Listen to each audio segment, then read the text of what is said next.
Hi, this is Nick Lowry. I'm here with my buddy Damon Cornelia, and we're going to start going through the techniques in Ni Kata.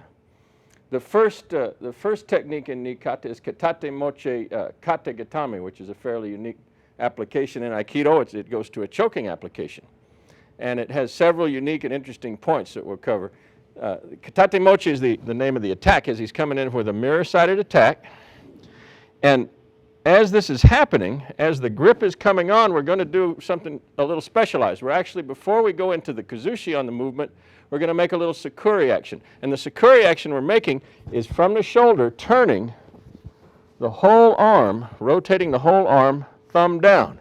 We're taking it to the entire range of motion down, so that as he grips down, go ahead, we're giving him a coiled mechanism to lock onto. Now the reason you do this is by creating a coiled mechanism. When you uncoil, you have 360 degrees, or damn near 360 degrees of rotation out of that. If you were to start in a normal, like a handshake position or palm up position, well, from palm up you only have a few degrees of movement. From a handshake, well, only a few degrees of movement. From palm down, you got maybe 180 degrees of movement. But when you rotate all the way over from the shoulder, you wind up creating a very extreme range of motion here for the man.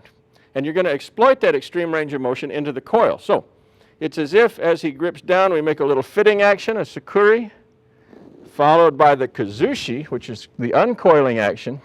And you can accentuate this by thinking about as if you're trying to reach under and make a little grasping action along the edge of his pinky here.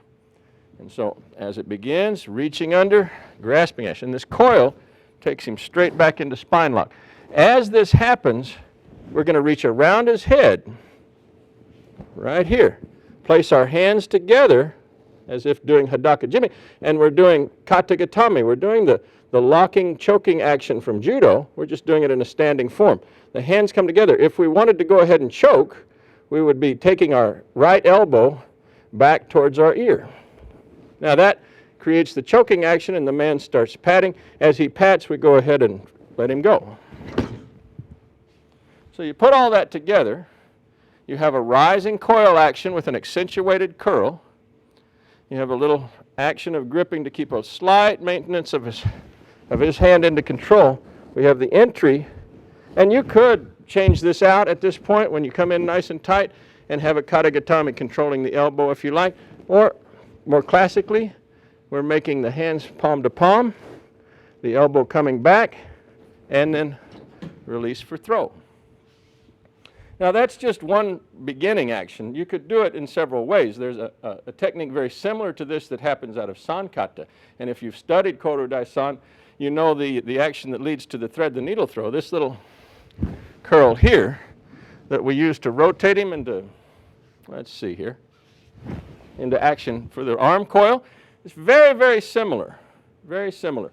And so you could think about this as a companion technique to that curling action, but rather than inserting to control the arm here, to make the arm coil, we just insert all the way behind the head, more like an Arimi Nagi action.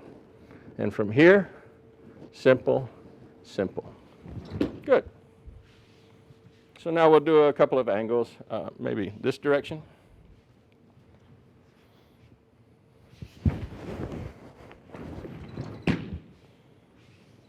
Maybe here.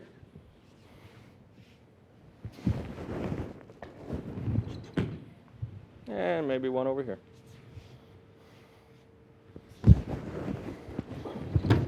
Good. All right. So play with this. It's a very interesting technique that gives us a glimpse into that sakuri that precedes kazushi. It gives us a nice entry to a choking form.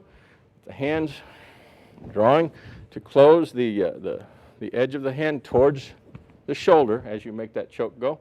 And it has some very interesting and useful elements for your randori and your Aikido play. Thank you very much.